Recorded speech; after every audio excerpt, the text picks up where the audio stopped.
If you've got bad teeth, here's adding a little insult to injury. Having bad teeth may predispose you to having a bad heart.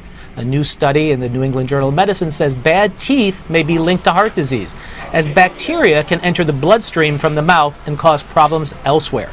Joining us for a better understanding is Dr. Maria Emanuel Ryan, Professor and Director of Clinical Research at the State University of New York at Stony Brook School of Medicine. Welcome, Maria. Thank you, Dr. Moritz. Now, you're a dentist. You're not a cardiologist. What's this link between gum disease and heart disease? Well, they've known for quite some time that chronic inflammation can certainly increase your risk for heart disease. And the most common chronic inflammatory condition that people have is periodontal disease, gum disease. Well, it seems that gums have been in the news recently. We did a story here on gum disease and pancreatic cancer. I know about it as an obstetrician with gum disease and premature labor. Let's take the viewers through it slowly of how the gums can cause damage to other parts of your body. Well, what happens is, as you develop plaque around the teeth or have bacteria accumulate around the teeth, this will cause inflammation. And sometimes we see this as reddened and inflamed or swollen gums, gums that bleed when you brush or floss. And if that's left untreated, eventually gingivitis, which is the reversible form of the disease, can progress to periodontitis, where you have loss of bone and connective tissue attachment, and eventually the teeth can become loose and fall out. So if you don't treat this disease, you can actually, as you mentioned earlier, have these bacteria enter into the bloodstream and cause inflammation in other areas of the body, including the blood vessels, and increasing the risk for heart disease by twofold and stroke by threefold if left untreated. Right, just fascinating.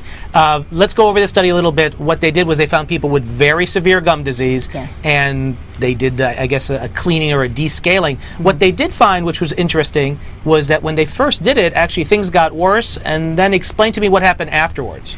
Yes, well, what happens is, as you initially do a very deep cleaning, which is a scaling and root planing, which was the intensive therapy in the study, you will find a spike in the levels of factors associated with inflammation, such as C-reactive protein.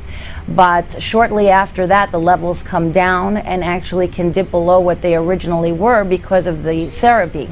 And so what that means to us is that even if you brush and floss or eat things that can cause bleeding of the gums, that you will have this chronic inflammation and the spiking of the levels of these inflammatory markers in the bloodstream. So it's very important to get it treated, because the study did demonstrate that after intensive therapy with the scaling and root planing and the use of a locally applied antibiotic, which they put in the pocket, a minocycline antibiotic known as Arestin, they were able to bring the levels down below what was seen originally, and actually improved on endothelial function. And these are the cells that line the blood vessels. Well, let's give some concrete advice to people out there. First of all, I want to go through what is the recommendations, because I don't know them, for gum cleaning or checking if you don't have a history of disease, and let's go through it if somebody's been diagnosed with heart disease.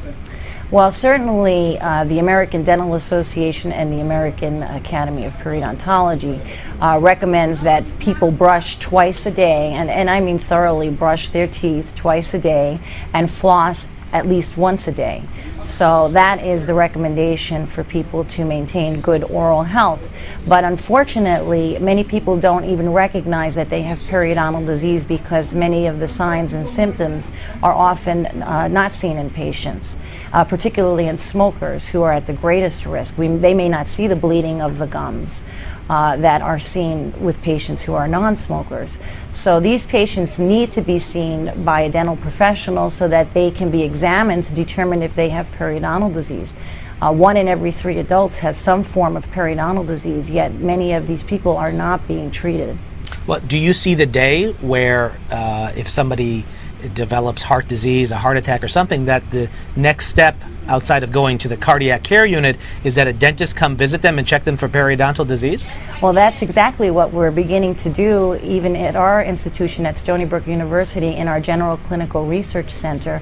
working with our chair of cardiology, Dr. David Brown, is we have people who are being admitted to the hospital for acute coronary syndrome, and right after they are treated for their heart problems, they are examined by us to determine their periodontal status so that they can have the treatment needed to prevent a future heart attack. Great. We have just a little bit of time. Give me some other diseases that you think are going to make the headlines this year being associated with periodontal disease. Well, I think the big one is diabetes, because diabetes is an epidemic in this country, and we know that periodontal disease is one of the long-term complications of diabetes. And actually on Monday I will be giving a talk at the Centers for Disease Control talking about how the dentist can help to better manage the diabetic patient, because in those patients it truly is a vicious cycle, because once they develop periodontal disease, if it's not treated, it also makes it very difficult for the diabetic patient to control their blood glucose levels and bring those levels down, because they become insulin resistant. So it's really critical in that particular patient population. Great. Maria, thank you very much. We'll look forward to hearing about your talk at the CDC, and thank you for joining us. Thank you so much, Dr. Moritz. Have a great day. Great. We hope you found this edition of Healthy Life informative. To find out more on this story and other health-related topics, we invite you to go to our website at abcnews.com. And as always, we encourage you to personally get involved in our program by visiting the Dr. Tim on Call section of our website. There you can send us your video feedback by email and video and suggest topics Dr. Tim might address right here on Healthy Life. Thanks for joining us today. From all of us at the Healthy Life production team, we hope you stay healthy, and I'll see you next time.